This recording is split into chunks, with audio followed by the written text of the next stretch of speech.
What is your favorite ramen flavor? This one is mine, and I'm about to show you how I make it. So the first thing that you want to do is turn on your stove and get the water boiling. Straight from Japan, this is a pack of 5.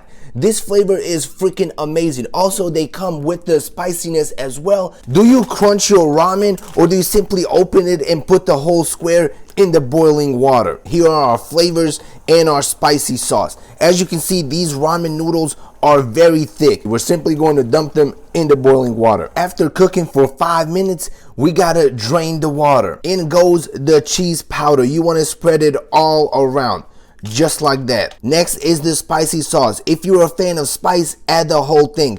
If you do not like spicy ramen, add just a little bit for flavoring. There you go, one delicious bowl of Japanese ramen. Get yours in the TikTok shop. It is linked below. You can also add some cream cheese for extra flavor. And now let's dig in. Enjoy.